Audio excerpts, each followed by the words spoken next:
Alright, what's up, Mellow Soviets? I'm here with the 4th episode of Doki Doki Literature Club Plus. So, in the last episode, we ended up reading our poem to Natsuki and Monika, and then we ended up creating another poem. And then we started getting into a little fight between Natsuki and Yuri. At least we were in the middle of a fight between Natsuki and Yuri. And for some reason, Monika wasn't there to intervene.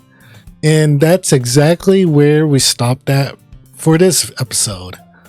So, without further ado, suddenly the door swings open.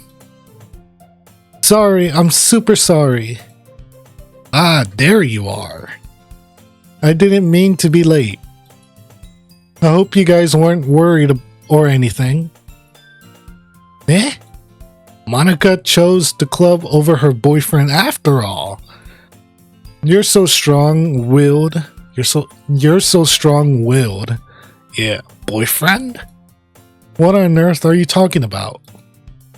Monika quizzically glances at me. Ah, never mind that. What held you up anyway? Well, my last period today was study hall. To be honest, I kind of just lost track of time.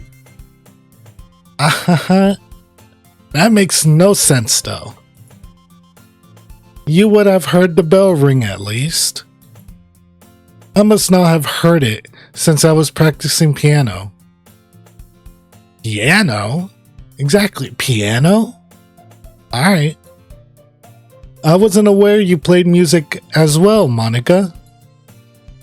I don't really... I kind of just started recently. I've always wanted to learn piano. That's so cool! Bro, that's something not Natsuki. That's something Sayori would say. See, I know Sayori's, the upbeat, enthusiastic one. You should play something for us, Monika. Monika looks at me. Maybe once I get a little bit better, I will. Yay! That sounds cool. I'd also look forward to it. Is that so? In that case, I won't let you down, Kevin. Monika smiles sweetly.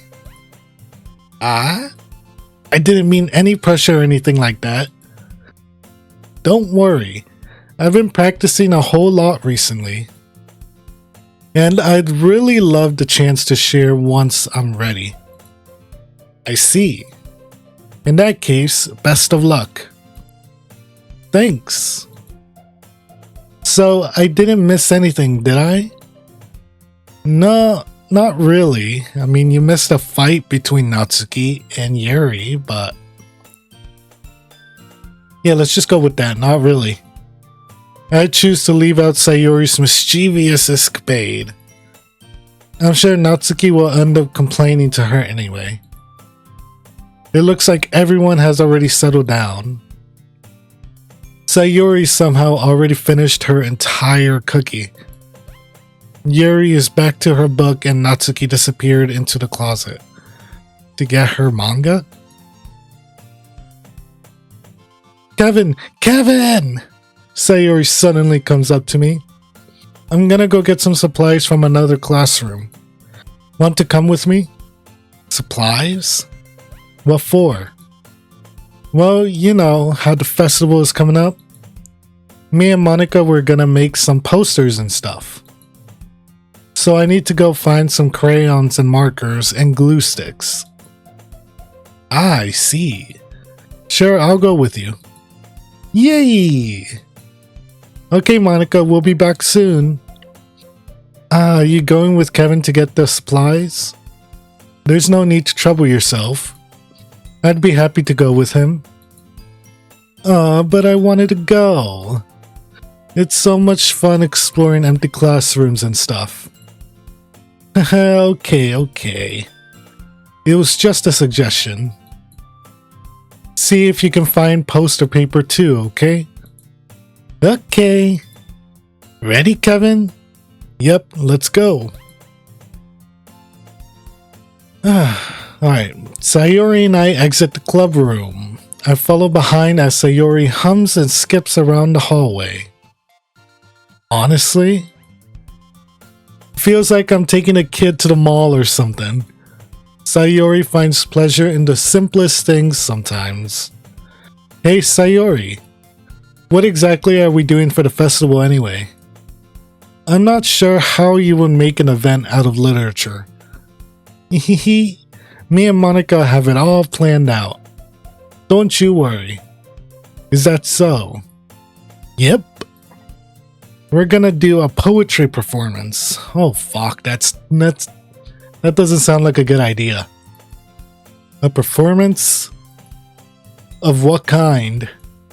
Well, everyone is gonna take turns on stage and recite their favorite poems.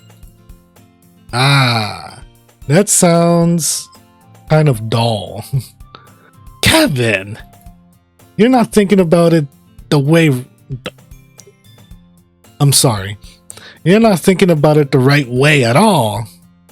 It's not just about reading poems. It's about performing them.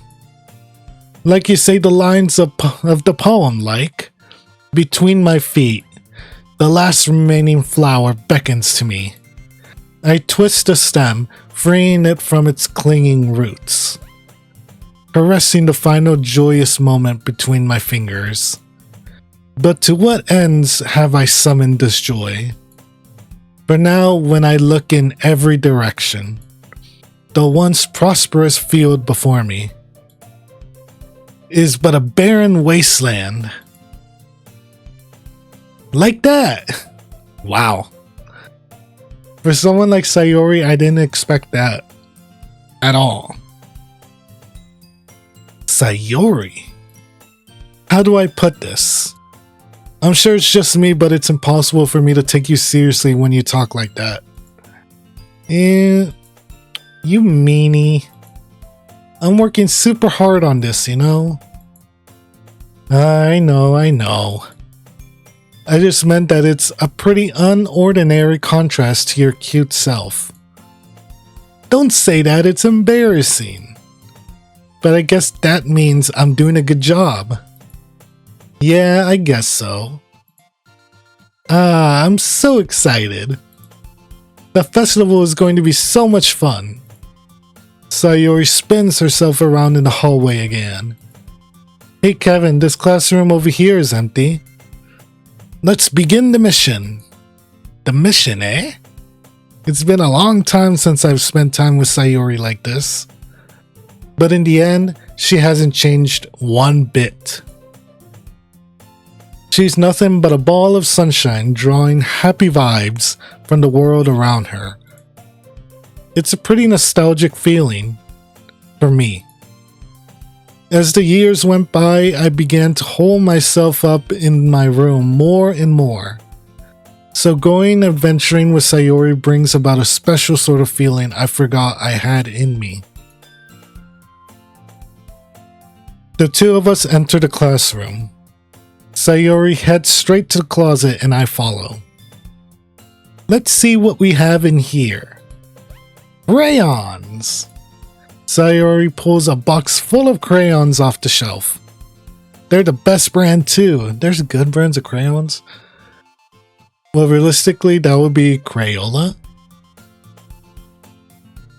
They're kind of dirty though. Sayori starts pulling various crayons out of the box, reading the color names.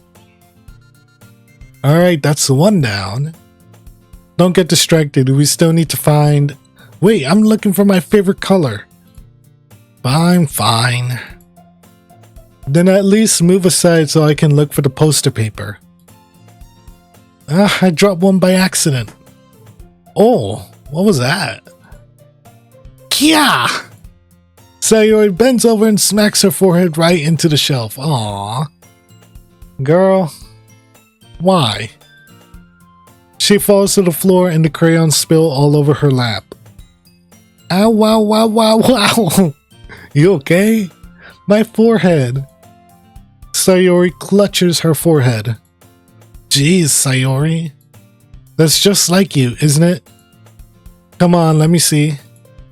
Since Sayori is sitting on the floor, I grab her by the waist and pull her out of the closet. You have to move your hands, Sayori. But it hurts. Just do it for a second. Oh god, Sayori. Sayori slowly releases her hands from her forehead. I gently brush her bangs to the side. Ow. Sorry. There's a huge red mark on the center of her forehead. A bump is starting to form as well. Man, that's gonna swell up. I should find you some ice. Kevin? Where would I find ice around this time? I guess a cold drink would do. You don't have to. I'm fine with looking like a unicorn. Even wincing from the pain, Sayori makes a silly joke. Haha, what are you saying? I'll be back. I'll be right back, okay? Okay. Oh, fucking hell. I pat Sayori on the shoulder and run out of the hallway, into the hallway. I locate the nearest vending machine. What should I get? It doesn't really matter since it will be used as an ice pack rather than to drink. But I know Sayori... But I know Sayori likes apple juice. Apple juice. So I purchased that one. In just a moment, I'm already returning to the classroom where I left Sayori. She has one palm on her forehead and is using the other hand to clumsily scoop crayons back into the box. At least they were already in the wrong spots before I spilled them. Sayori, here. I hand Sayori the bottle of apple juice. It's nice and cold.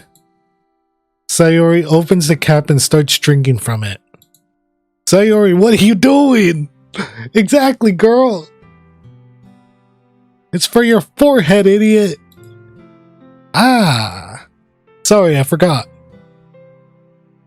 How hard did you hit your head? Sayori places the bottle against the bump on her head. It stings. Just bear with it, it'll feel better soon. Looks like you cleaned up most of the crayons, so that's good. Hey Kevin. This kind of reminds you of growing up, doesn't it? What do you mean? You know how we used to play outside all the time? I would always try to keep up with you. You were kind of oblivious in some ways. Like I usually fell behind and had trouble climbing on the things you did. But sometimes when I tried to do things, I couldn't. I would get myself hurt. I'd fall and scrape myself or get a bump. And I would start crying really hard. And you would rush over as quick as you could. You would try really hard to get me to stop crying. It was almost like you blamed yourself and were afraid of getting in trouble if someone found out. Even though it really wasn't your fault at all, you know? Did I really do that? Yeah, you don't remember? Come to think of it, maybe I do remember a bit. I guess I was always so focused on my games that I didn't pay enough attention to you. So in a way, it was my fault. Kind of like this time too.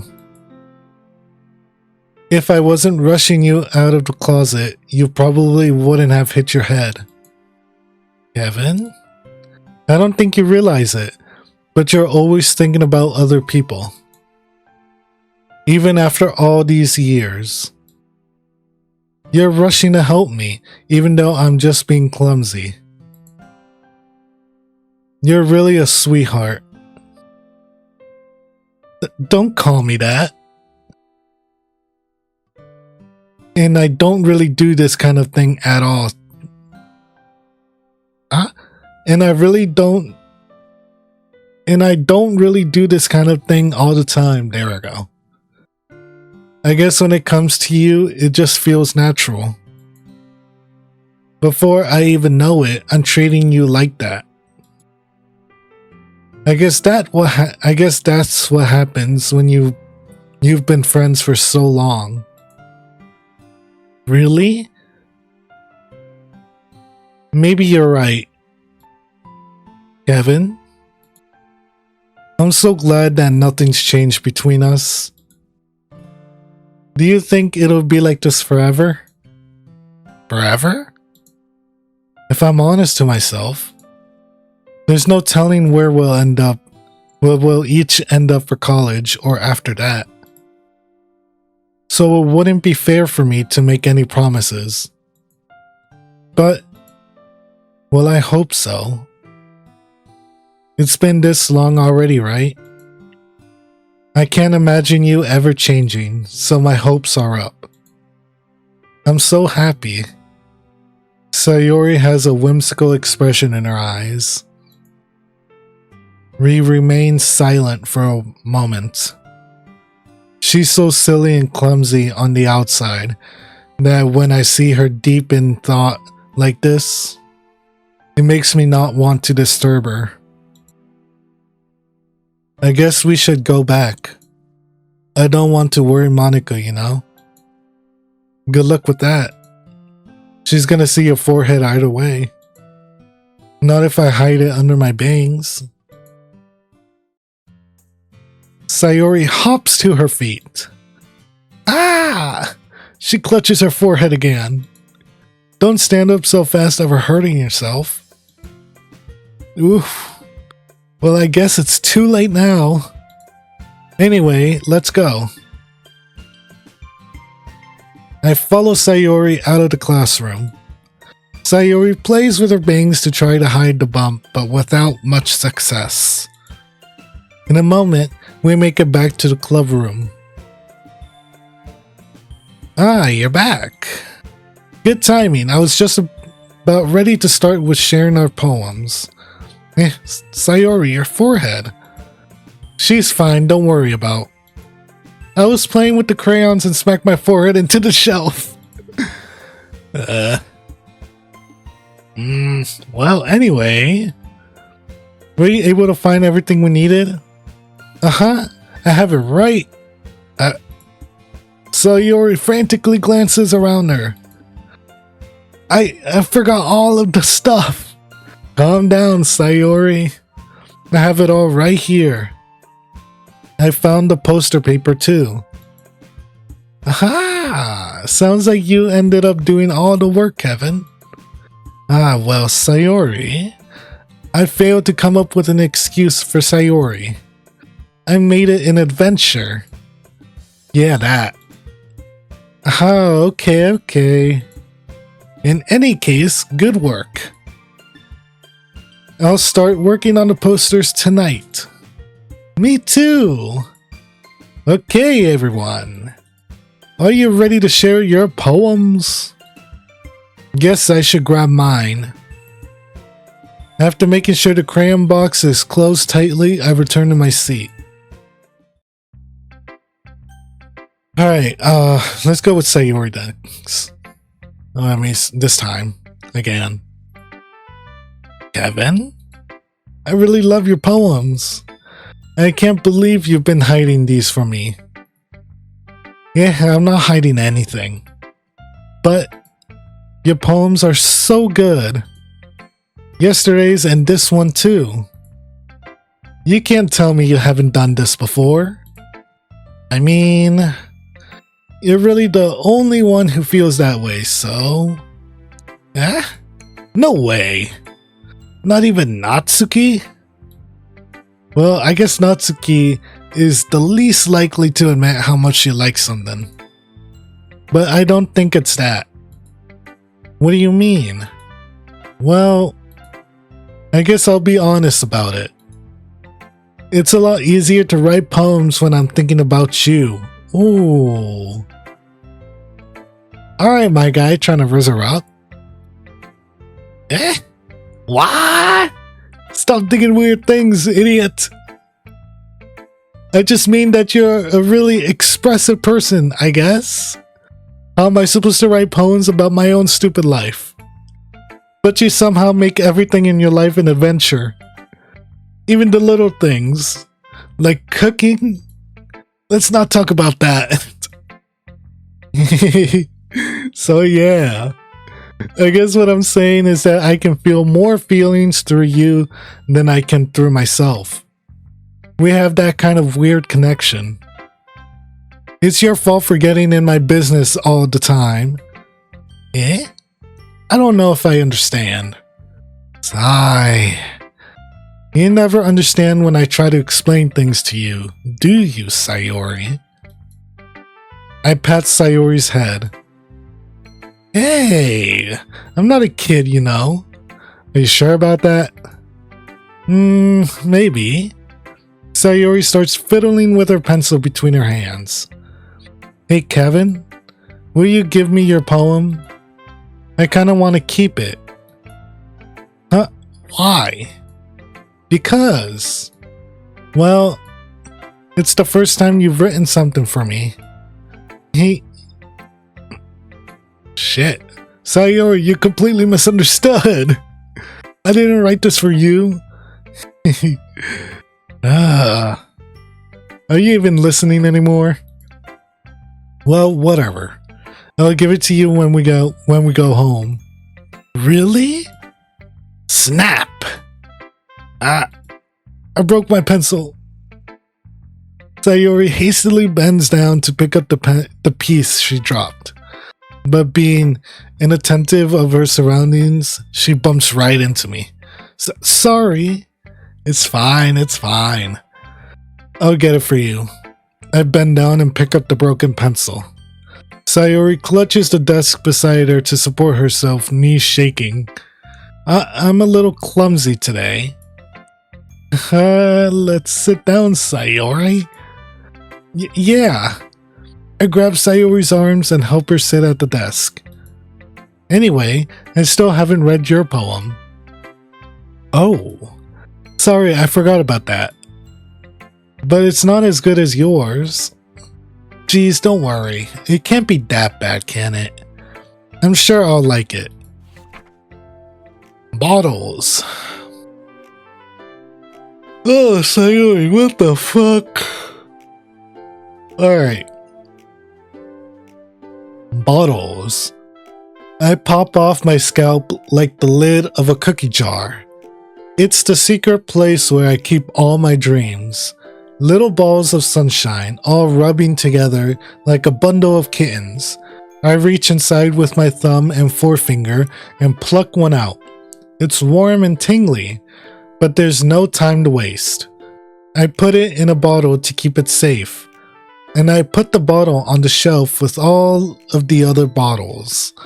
Happy thoughts, happy thoughts, happy thoughts, and bottles, all in a row.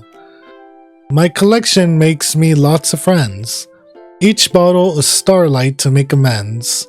Sometimes my friend feels a certain way. Down comes a bottle to save the day.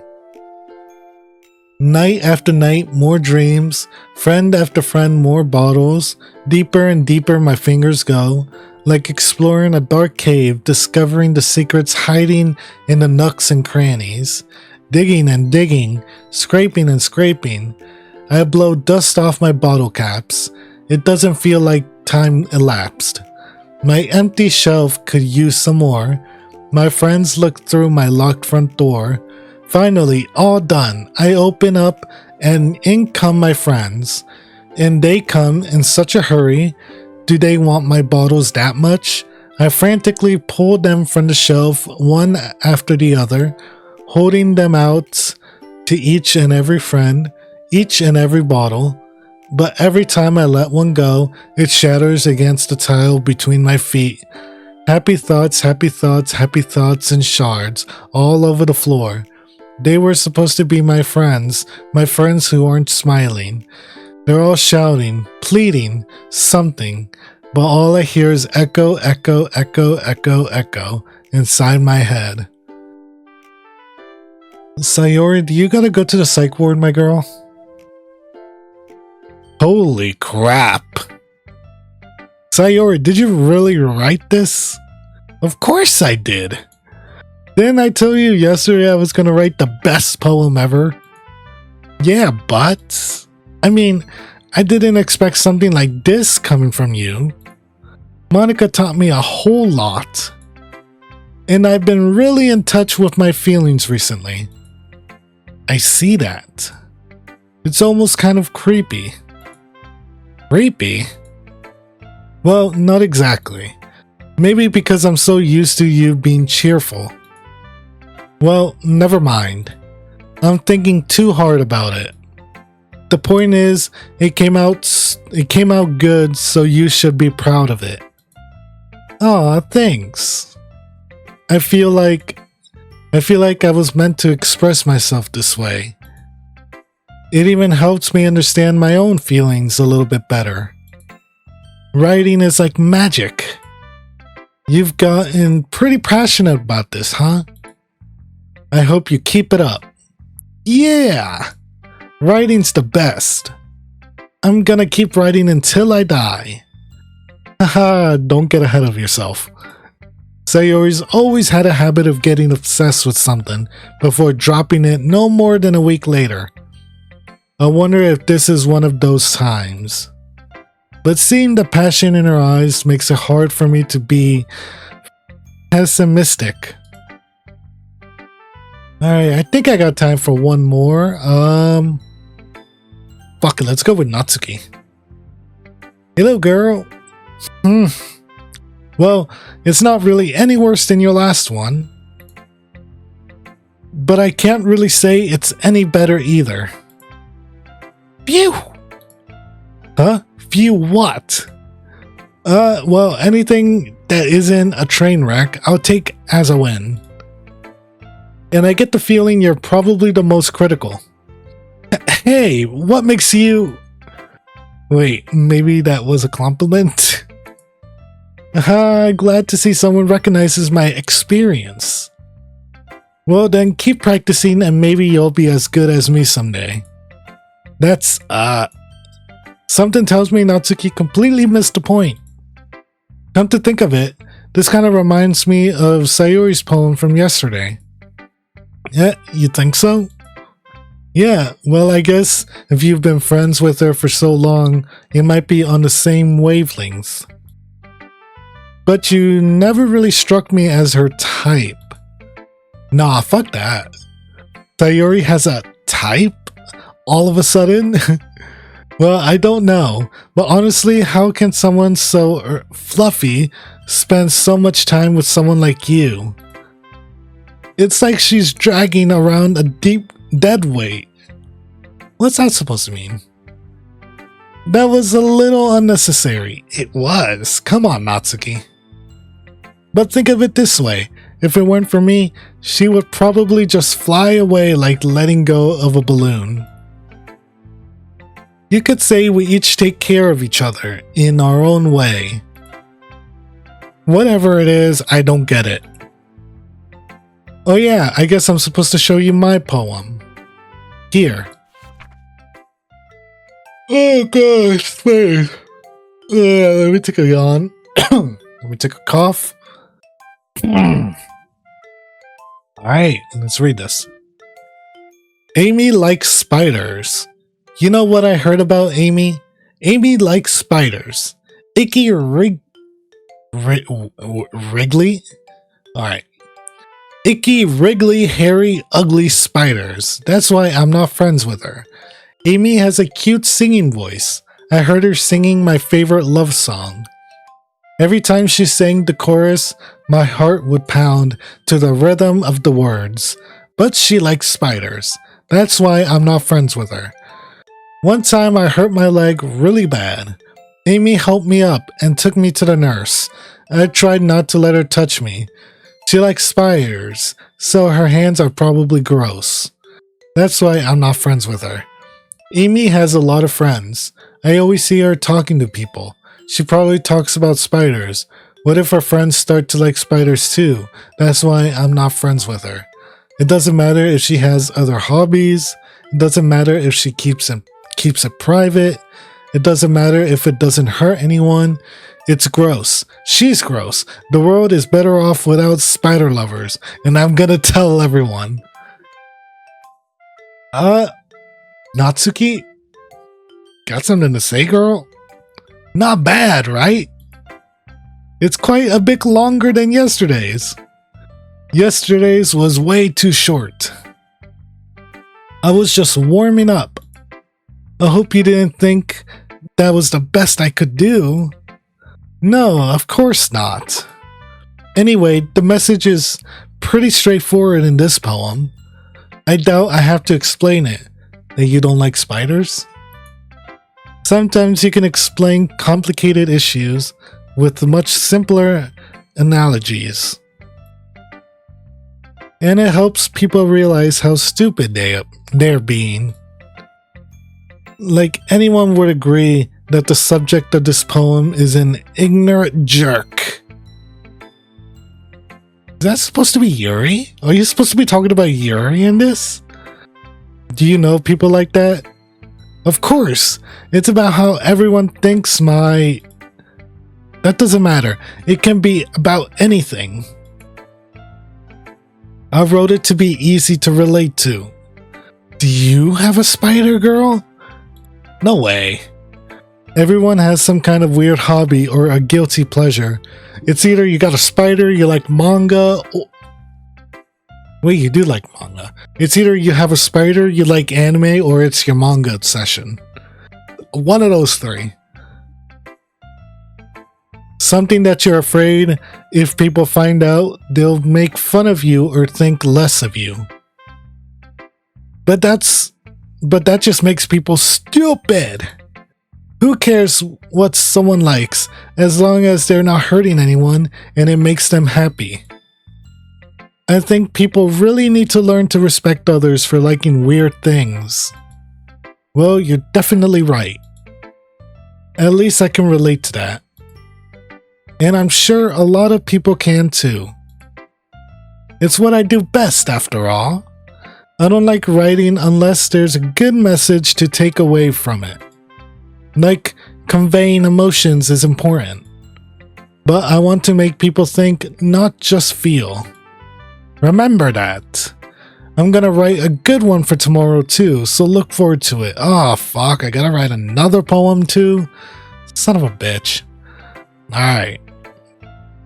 Alright, we're gonna conclude this episode there. We got through a couple different things, and we read our poem to Sayori and Natsuki. Next episode, we're gonna read the poem to Yuri and Monika. I'm not looking forward to Yuri's poem because it's probably in cursive, but I'll try to read that in the next episode. So, if you guys did enjoy this video, please leave a big thumbs up, leave a comment down below if you guys did enjoy, and subscribe if you're new. And this has been Kevin and Yuri here. Peace!